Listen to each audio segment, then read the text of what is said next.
naturally. Like Okay. I'm not that type of person. I don't press people on shit. So we get into it because I don't know what you're talking about. So listen, this is the Homeroom with Smooth podcast, episode number. You know what one you clicked on? God damn me! All right, so listen, I got with me my guy. You know what I'm saying? DJ PSmooth. Okay, What it do? what's good, What's bro? poppin'? What's good, bro? You're one of my first interviews back in the day, man. Back in the day, I just want to say, man, I'm proud of the growth, bro. Like consistency. I know we talk about this every episode. Consistency is fucking key, and like shit, you be consistent like a mug, bro. I like waking up in the mornings and seeing a new post on YouTube. And it's like you like my news. Like I don't watch the local news. I just wait on you to drop it because I know you gonna talk about it. You know what I'm saying? From an interesting perspective too. You know what I'm saying? So I'm happy for you, bro. For real. Hey, I appreciate that. Cause I don't even be knowing who be tapping in no more. Like, you know, I don't get I get the regional updates like super late down the line, and I don't even care no more. Yeah, no, that's really like fuck the numbers, bro. Like. And half the time, like, I watch so much content from my people that I know personally. I don't even reach out to y'all and tell y'all, like, hey, bro, I just watched this episode. Because, like, ain't nobody else, like, you know, I want to treat y'all like I treat, you know what I'm saying? Like, I'm not, even though I got y'all connects, like, you know what I'm saying? I'm not reaching out to the other YouTubers that I don't know. Like, you know what I'm saying? Like, it's cool acting as if I don't know y'all, you know what I'm saying? Because y'all make that high-end content like other creators that I watch, you know what I'm saying? Yeah. So, you know, I just know that I'm watching, man. Hey, I appreciate that. That, bro. For real, man. For real, man. But hey, man, you've been doing your thing, man. You transition. So the last time we talked, from then to now, you didn't transition from 96.5 to 92. Yeah. You know what I'm saying? Yeah, man. On the big station now with my brother CTC. He changed his name to The Voice, you know what I'm saying? Like he's still CTC, but you know, The Voice. But yeah, you know, we still rocking the nighttime airwaves and you know, just looking to continue to grow with the radio. And it's actually evolved into us starting a podcast. I think we might have mentioned it previously. Yeah. But it has a whole new name and concept now. And I mean, I guess I can tell y'all a little bit. Like it's gonna be called Create the Culture. And you know, we just gonna be dropping some gems. It's me, CTC, and Skywalker. Yeah, for sure. And we're gonna be having some special guests in and out, but that's the main. That's what you're gonna see every day. You know what I'm saying? Yeah. So, but yeah, man, you know, you inspiring niggas, man. You know what I'm saying? Hey, so, y'all gotta get me to come through on one. No, we definitely got to. Like, you know what I'm saying? We trying to record 10 episodes before we start rolling out. We want to have 10 episodes locked and loaded so we can.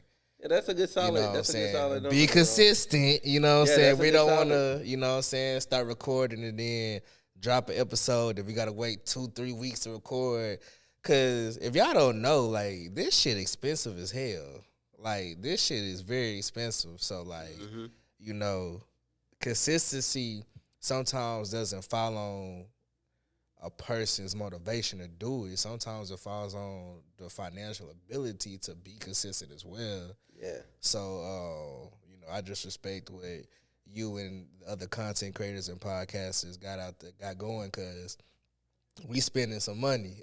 and see, that's the thing. That's why I do regular content too by myself because the production value, like as far as like cost on just me, it's cut on the camera, cut on the laptop. Yeah. That's it. Yeah. That's it. It's, you know what I'm saying? Yeah. And then that's the stuff that gives me the most money. Like the podcast is just there as a bigger thing for people to go tap into when they want to, when they feel like it. And it draws some people in. But at the end of the day, my bread and butter is just me on camera. Interesting. That's my bread and butter because that's the majority of what people watch on YouTube. Yeah. If you go look up what's the most popular video, it's a singular person on camera. It's never a group of people. Yeah, that's crazy.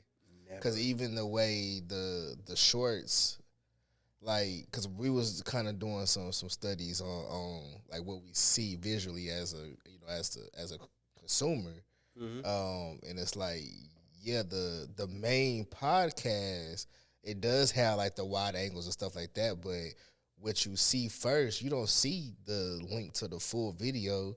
You're scrolling on YouTube Shorts or TikTok, and they have a lot of people use the AI stuff now, but it automatically zooms in on the single person, like you said. And it's crazy that you said that, because I peeped that, and that's how I figured out that niggas was using the AI stuff to generate their clips into, the story / YouTube short format. And you have the one person up top, split screen kind of, you know what I'm saying? But it's all coming from widescreen, content. Is like that you don't even know, because your first time seeing the dudes or the girls on the podcast is on the shorts, like, you know what I'm saying? Yeah. So that's crazy.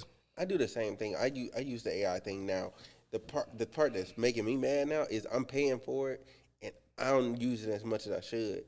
Like, that's the only thing that makes me mad, because I don't use it as much as I should. And I'm like, nah, I'm finna just unload. So this year is gonna be my year where I just unload. Like, I don't care how many clips it is. If that thing generate 20 clips, y'all getting 20 clips. I mean, why not? It got to the point I did a test run on an old interview that I did, and it generated 10 clips, and it told me why it generated those 10 clips and how I should market those 10 clips. Like, I'm like, oh, that's some different AI. Yeah, this AI shit crazy. That's way different than the one I got. Yeah, so it didn't tell you why it made it a clip. Yeah, like I'll look into. It's been a few months, but I'm sure I still got the link somewhere. Yeah, like, but yeah, like it explained why it chose that clip and hashtags and shit to use with it, like to promote it. Yeah. The hashtag part, I've learned AI isn't as sophisticated as it should be with the hashtags. So I always end up, like, I might keep 2 and I'll delete the rest, and then I'll make the rest myself. Yeah, because it doesn't quite understand or grasp that concept. The target demographic. Some of those hashtags, they're not real. They're not real. Like, nobody's using the hashtag. Nobody would type in hashtag green tree. You know what I'm saying? Like, okay, it's like just random shit. Okay. Yeah, because we mentioned a green tree. Okay. You know what I'm saying? Okay. Gotcha. Yeah. Interesting. Yeah. So I don't use it as much as I should, but what I went to was because the way people were engaging with it was about the same. I went to wide angle, whatever the AI generated as a clip, wide angle. That's what I put on my TikTok. You know what I'm saying? Because I realized, like, what was like, the smaller clip was getting the same amount of traction, but the conversion rate into what I wanted it to be was better on the wide angle. So therefore, I gave them the wide angle, and the wide angle is a bit longer. But people were sitting there watching it because there's an audience for that. Yeah. TikTok was literally writing me every day and telling me there was an audience for it. It was like, yo, we want you to make videos that are longer than a minute. Hey, we want you to make videos that are longer than a minute. Hey, make videos longer than a minute.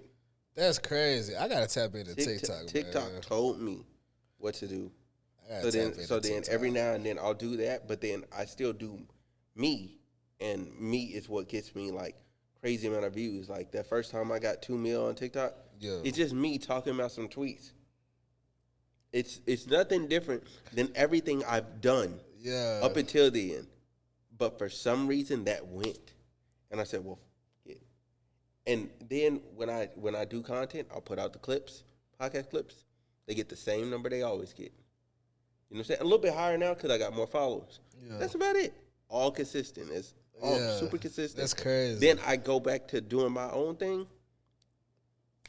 I'll do one video, 300 views. One video, 400, 500, 4,000. And I'm just like, and it's just me. Yeah. And it's just me. I'll go put that on YouTube to another 2K. You know what I'm saying? Like, and it just does that. You know what I'm saying? So now I'm at the point where I'm like, okay, this is clearly like my bread and butter is me. Yeah. Yeah. You know what I'm saying? Like, And that's really what it boils down to. It's like figuring out like, okay, are people truly bought into you? Okay, cool. They're bought into me, which is good because that translates to more views for the podcast in general. Because if they see I'm there, they're gonna click on it. They're gonna watch it. Yeah, nah, facts. Yeah. You know what I'm saying? So now I'm at the stage where now I told my thumbnail guy, I'm like, hey, bro, you got to put me in the thumbnails now. Yeah, I know that. That's what I was gonna bring up. I see it split. It is you and whoever you talking about. Yeah, I don't really understand why you do what you do, but I notice when there's a switch up. You know what I'm saying? Yeah. And I know you told me you got the cheat codes to building a following on YouTube and stuff like that. So I pay attention to your patterns and shit. You know what I'm saying? Like, bro, there's so many dudes on YouTube that give out the game for hypothetical free. They get my ad money. They get ad money. So they give out the game for free all day, every day. My YouTube channel is subscribed to them. My gaming page is subscribed to the stuff that I watch personally. So when I watch my silly stuff, I watch it on my other page. When I want to watch some shit and I want to learn and I want to get better, it's on my main account. Because I'm always logged into my regular page. So it forces me to see nothing but good stuff. And if it's not that, then it's motivational stuff. Like it's nothing but like business oriented, focus, get your mind going, get you right. yeah. You know what I'm saying? That's normally what I do there. But yeah, bro. Man, I'll just say it like so. There's cats like Nick Nimmin. It's a white dude. He cold. If he tells you to do something, don't argue with dude. Just go do it. Just do it. Just do it. I don't care how stupid it sounds. Look. If I had to compare him to anybody, as far as like in YouTube, if Nick says it, you might as well take it as biblical. Damn. It is biblical fact. Go do it. Just shoot me his page, man. Yeah, Nick cold. Yeah. Vid IQ, them cats cold. All of them. They cold. You'd be like, oh, they don't even have 1 million followers. They literally make content for content creators.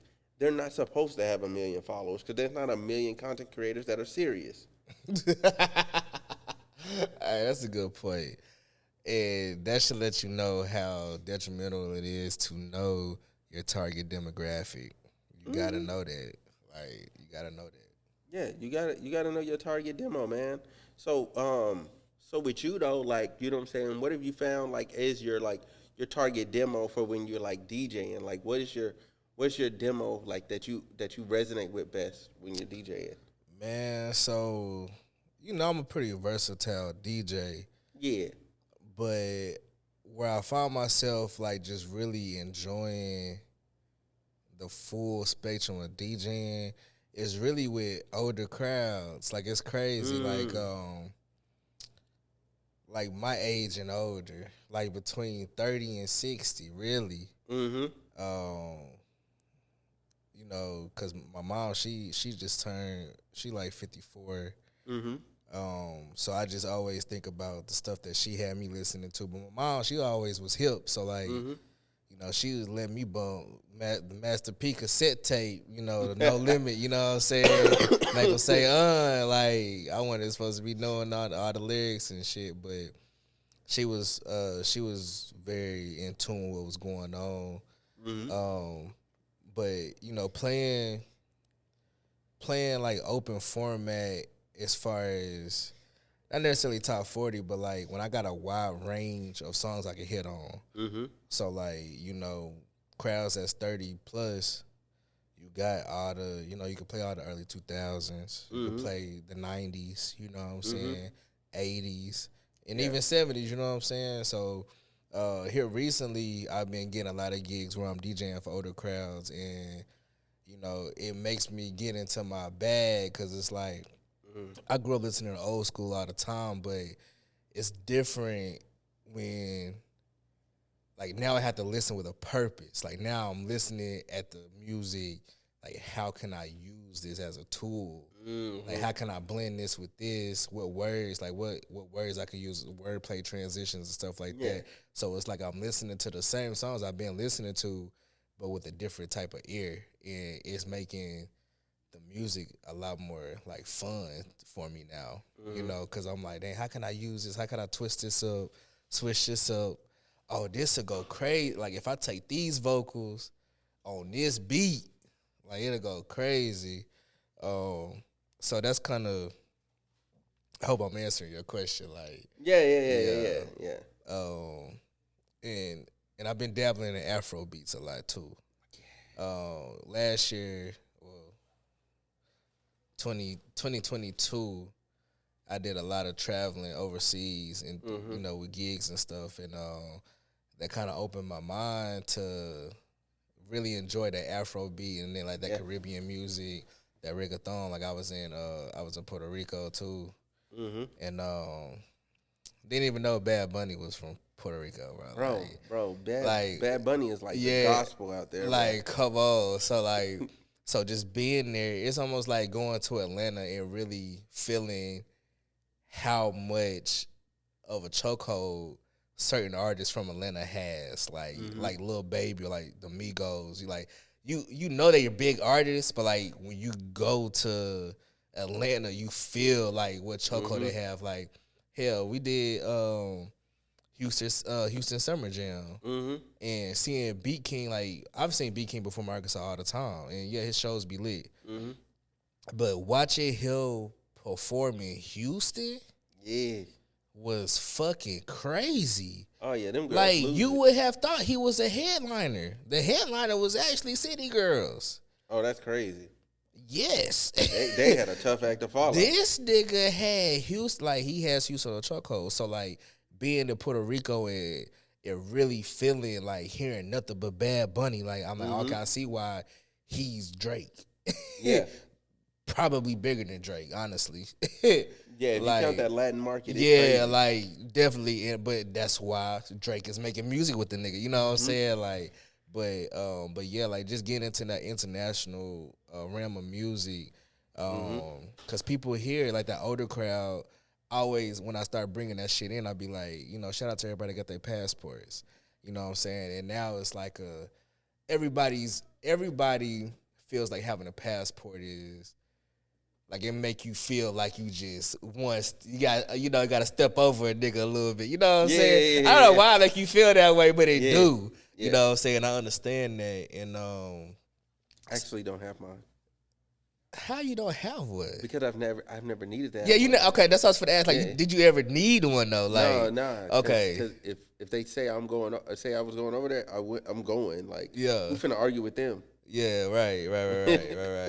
That's how I was like, okay, makes sense. Like I would have thought you had one. Like it was kind of they make you get one, but I guess technically they don't have to make you get it because they run the shit. So, but yeah, you know, so but yeah, so just that age range though, like you know, we grown enough, like we're old enough now to spend money on traveling. You know what I'm saying? So we want those same vibes, but not necessarily having to spend the money to go out of state or out the country to get those vibes. And that's what I try to bring, and that's where I bring joy in DJing here. You know what I'm saying? So yeah, bring the vibe back to the city. Definitely, because you know Arkansas always late on the waves. You know what I'm saying? Like we ride a lot of other places waves, but we don't create our own waves. And my goal is to take what I've learned in other places and make it my own and bring it here. You know what I'm saying? I think if we like as far as because I don't know how well that they do it in general here, but I know in California I can wake up, I can cut on the radio, I'm gonna hear a local artist. Yeah. Within that 15 hours, that 15 minutes, segment that they have, and then it goes to commercial break, there's going to be a local artist thrown in there. Like, as soon as I wake up, somebody I don't know, I'm going to hear the record, and it's going to be nice. and I think that goes to people actually like keeping their ear to the streets and actually like listen to it, and then the programmer actually giving that record a chance to work. Yeah. And just to take it a little deeper than what it is, Yeah. because I know a lot of times people don't understand how radio and stuff like that works. Like Mm-hmm. a lot of times, so markets like L.A., New York, Atlanta, they have artist development programs within the label. So you're signed as an artist, but you're just going through artist development. Now, the A&R or whoever brought you into that program or that label, of course, they're going to have connects with the radio stations and stuff like that. So, yes, you're hearing, quote unquote, a local artist, but it's still a signed artist. And that's the difference between a lot of the artists here in Arkansas. They don't have their stuff registered properly. Like, you don't necessarily have to be a signed artist, but it's hard to play your music when the radio stations that are registered, they're picking up every song that I play in my mix or every song that Christian selects to play during the show outside of my mix. Like, it's a log. So if your stuff is not registered, it's going to tell my program director there's an unregistered song playing between this time and this time. You know what I'm saying? So it's like, okay, now I'm getting in trouble because I'm playing, Junebug track from North Little Rock, you know what I'm saying? And it ain't registered, you know what I'm saying? So a lot of times people be mad at the radio stations, really in Arkansas, people be mad at the radio stations. And I ain't gonna lie, I would say it's 30% radio station's fault, but it's, the other is mainly the artist's fault. And when I say it's the artist's fault, it's not just on the simple fact that your stuff is not registered, but it's understanding how radio stations actually work. And this is just something that I found out when I started working for 92. And I've been in radio since, UCA days. Yeah. But everybody keep asking, like, why does Power 92 play the same stuff, like play the old stuff, like they don't play hardly anything new? And it's because, again, going back to target demographics, their demographic, their majority of their listeners are women from the age of, I think, like 28 to like 50. I think like 52 or 54. So if you go back and listen to 92, knowing that that's the demographic, you're gonna hear a lot of R&B, a lot of older songs. Like, they're gonna keep a song in rotation for years. You know what I'm saying? Like, they're gonna go back and play songs that might have came out 2020. You know what I'm saying? But it's gonna be a lot of R&B. It's gonna be a lot of songs for women. Like, that's why we kind of balance it out with the mix shows. Like, but just regular radio, that's the demographic that's paying the bills. Yeah. You know what I'm saying? Like, so knowing that, why would you switch up and play some stuff that we know the majority of the listeners are not gonna fool with? Yeah, you know that's what I'm true. saying? So while artists are being mad at Power 92, like, you gotta understand the radio markets. And that goes for just knowing your music too and knowing your target demographic. Now, if you know your target demographic is the women, you know what I'm saying, holla at Power 92. Like, you know what I'm saying? Like, but sometimes radio is not your best friend. Like, a lot of times we think radio is like a stepping stone to success.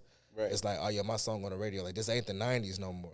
Right. Like, there's other platforms. Like, you can literally put your own shit on Spotify, Apple Music, and all this other shit. Like, I'm at one point, maybe like 10, 12 years ago, it was a huge deal if your song was on iTunes. Yeah. Because it was so hard to get it on iTunes as an independent artist. But now, if you fast forward to now, shit, you can upload your own shit. Like, radio is not what it used to be as far as an accomplishment. Yeah, it's still an accomplishment for you to get your song on the radio. But a lot of times, radio don't want your song unless it's already buzzing, especially here in Arkansas. Like, it has to be a need for it. And it's just like any label that you want them to sign. Like you want them to sign you. Like they gotta see, and I hate that hip hop is like one of the only genres that's like that. It's kind of backwards.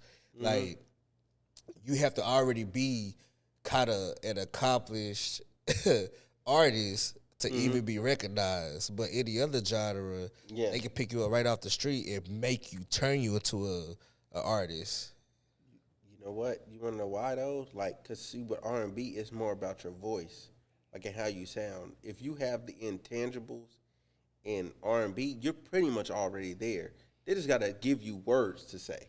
True. So the label, they got a whole camp of writers. We got 50,000 songs in a vault. Pick one, bruh. We got you. But why you can't do that with hip hop? With hip hop, because the whole connotation is they're supposed to be writing their own raps. You're right. And so they're supposed to be writing their raps. We had to talk about this. I ain't gonna say the artist's name, but one of the artists I'm cool with, man.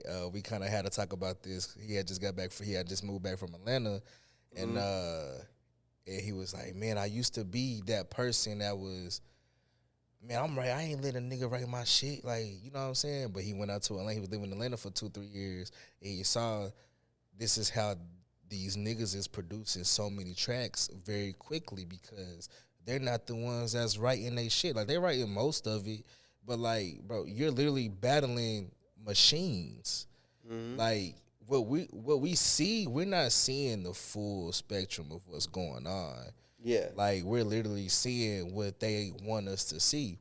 And it's like, you know, being around, like, my guy Pat and Marcus, you know, shout out to Rock Jackson, like, when they was, you know, doing their thing with being on Billboard and stuff like that, we was going out to Atlanta and we working with these artists and we're seeing these machines, like, we're seeing a team of niggas writing songs and giving them to, like, they're trying to sell, literally niggas out there writing songs, they know they're not artist or I ain't gonna say they probably are artist material, but it's a hustle to write songs and sell songs. You know what I'm saying? To labels, to artists, or whatever like that. Yeah. And it's like knowing that it's like, bro, we overworking ourselves. Yeah. That's why half the time we're not getting anywhere because for what, half of us not taking care of our bodies. You know what I'm saying?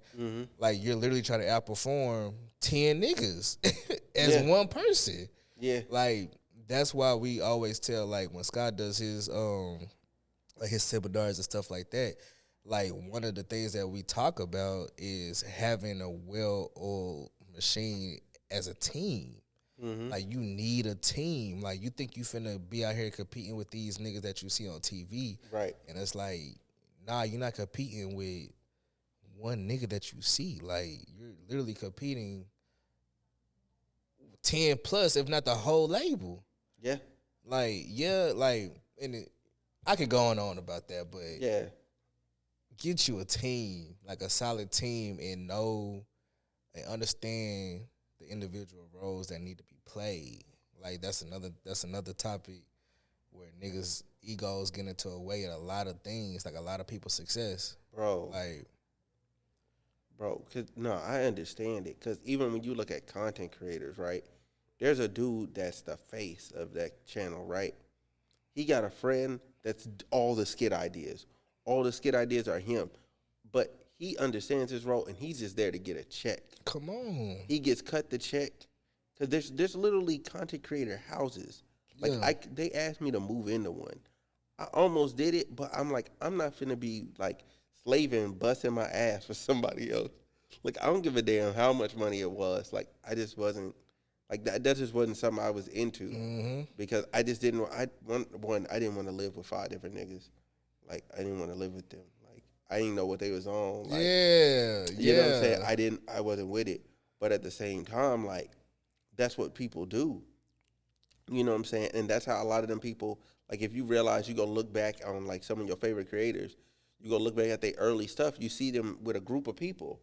And you're like, oh, what happened to the rest of them? Oh, they all big now. And then they occasionally do stuff together just to remind you that they did stuff together. But they don't do that no more. They everybody on their own, doing their own thing, getting their money. It's crazy. Like my team, like we all know, like we all got a role to play.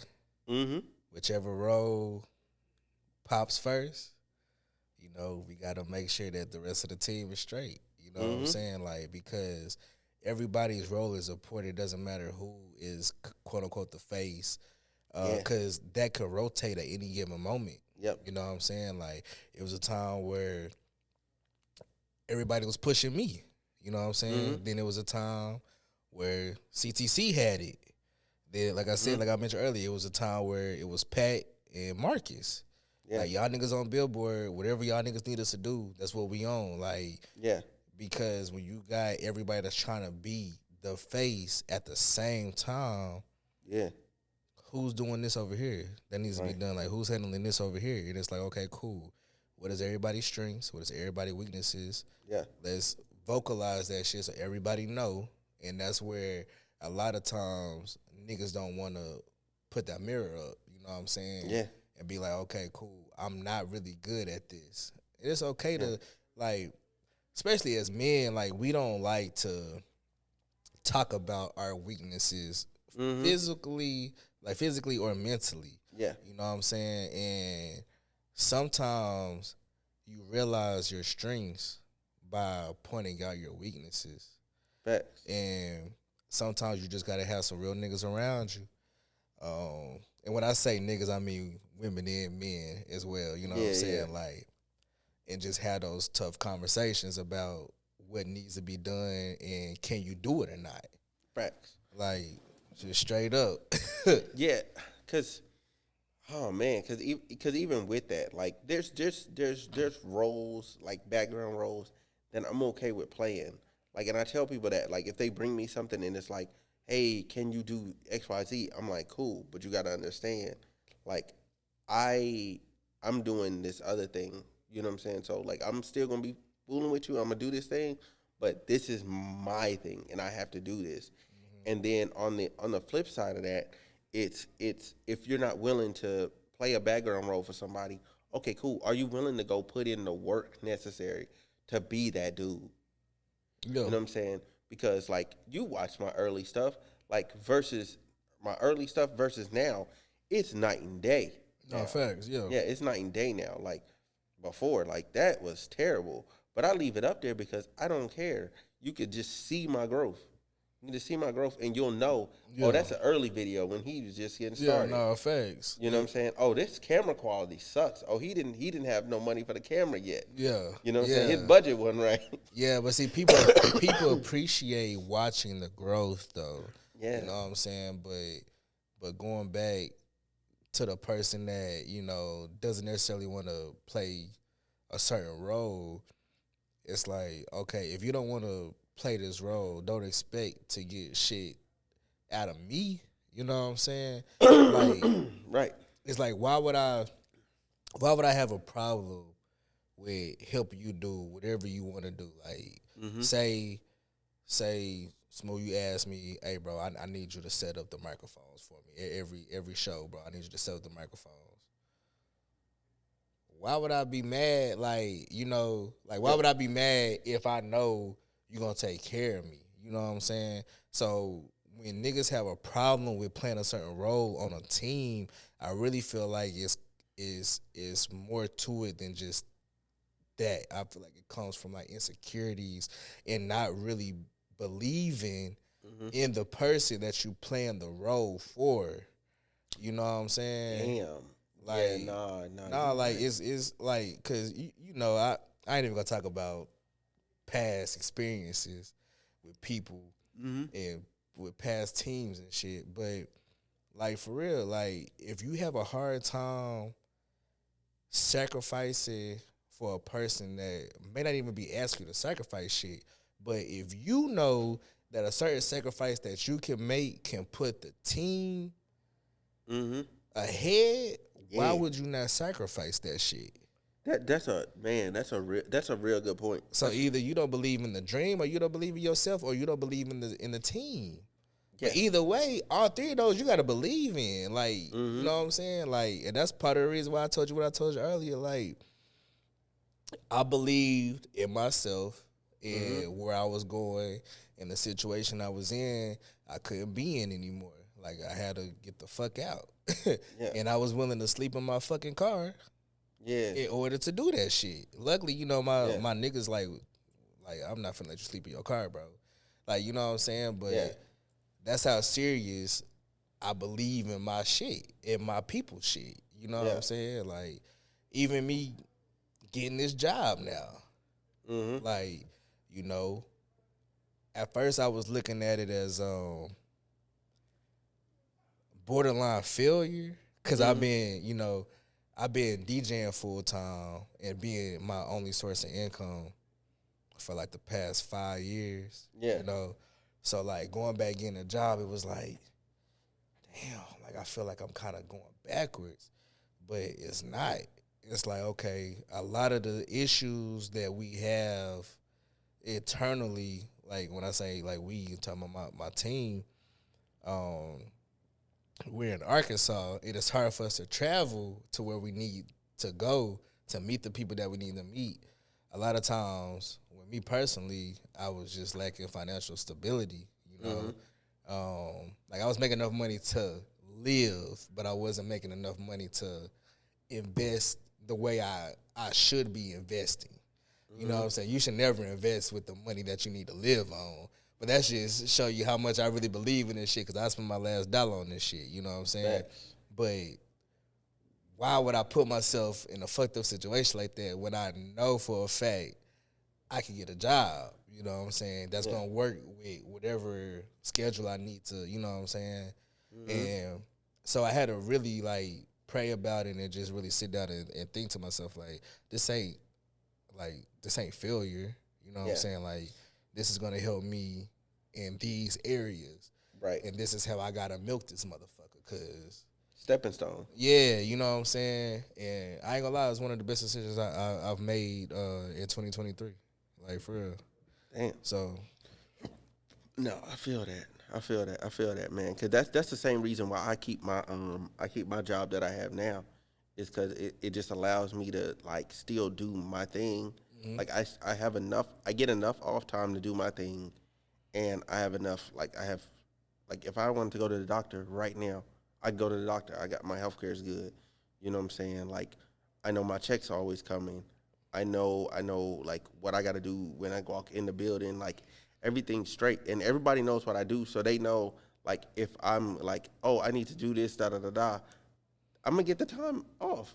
Like, and I'm like, dang, like where else am I gonna find this at? Like, you know what I mean? Like, nah, for real. besides just outright being done, and this being my income, like I'm not gonna find this nowhere else. So I need to tread carefully with how I treat this, and I need to come in here, and I'm gonna have to like make sacrifices and like just give it my all. You know what I'm saying? Because like the same way I'm giving my podcast my all, I got to give them my all too, because this is what's supporting this. exactly. So if I'm not all in over here, I'm not gonna be all in over there. You can't be all in your life and have inconsistencies anywhere.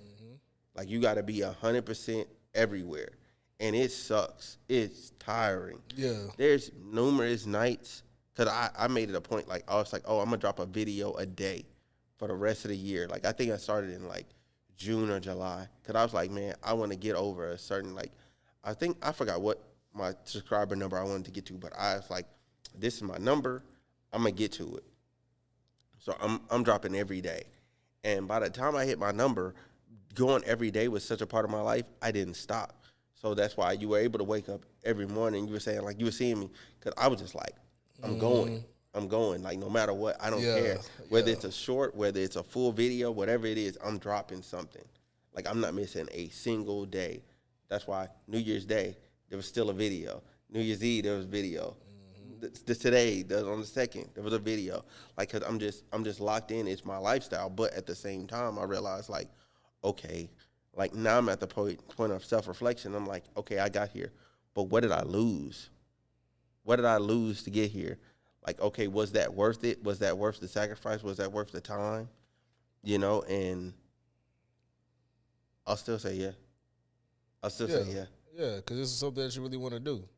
Yeah, because at the end of the day, you know what I'm saying? Like, when I go cry about it in self-reflection, I'm going to go cry in my little condo up somewhere and be happy. Come on, and I say this all the time. Like as creatives, like the art and the success that you came across while struggling.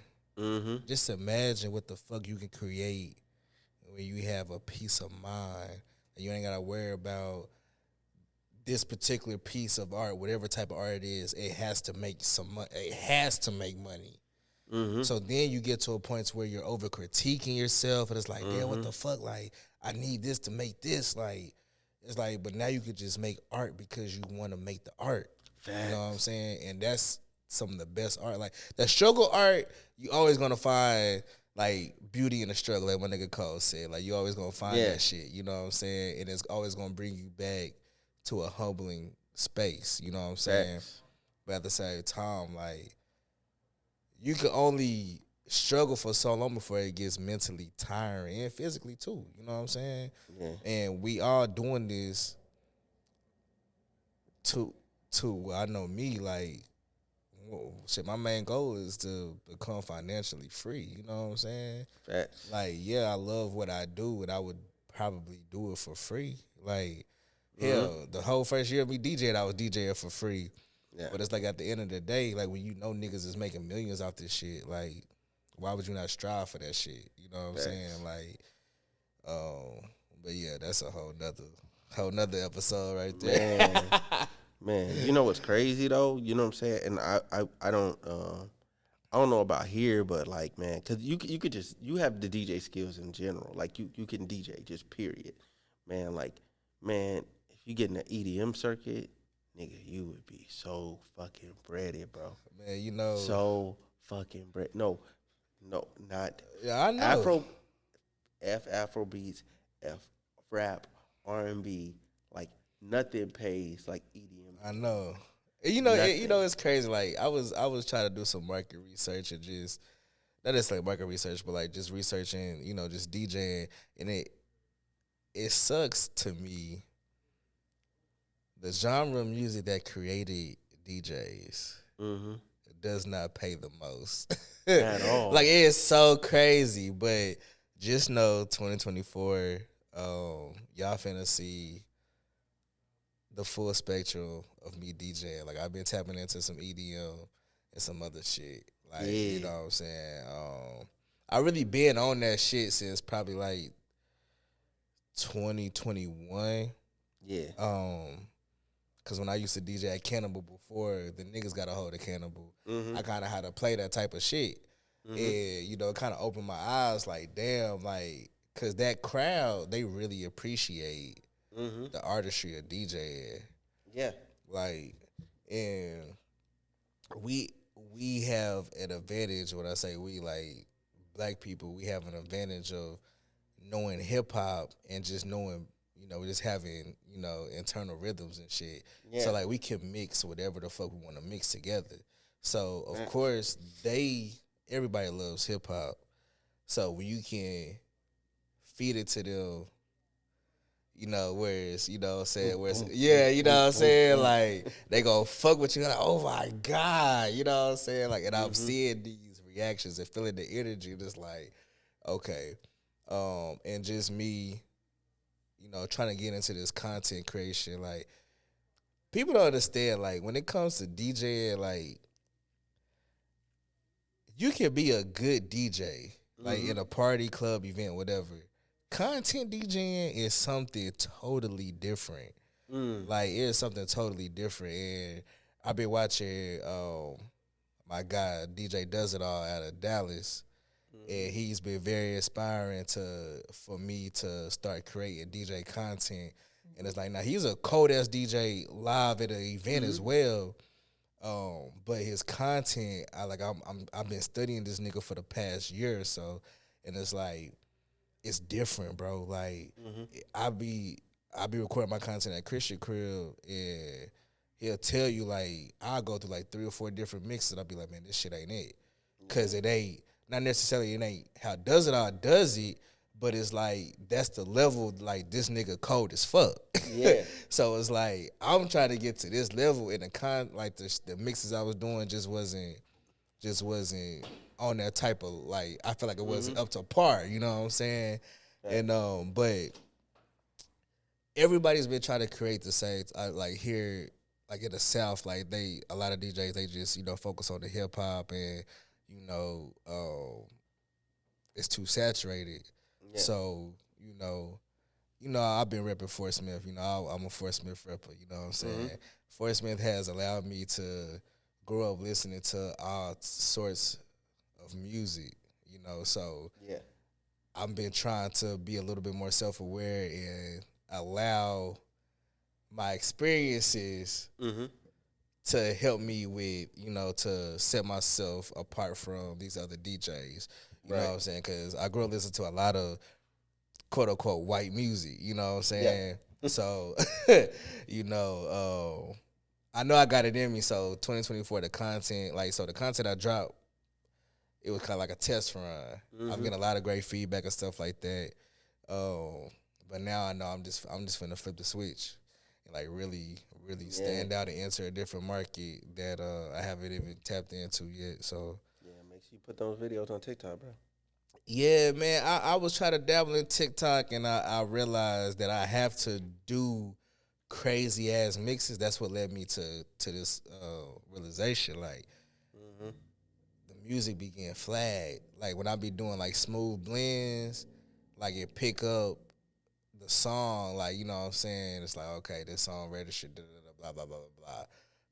So it's like, man, fuck. So I gotta do some crazy mixes to where it don't even sound like the original song. So TikTok and Instagram and other apps that don't pick up, you know what I'm saying, the song. So I got some tricks up my sleeve though.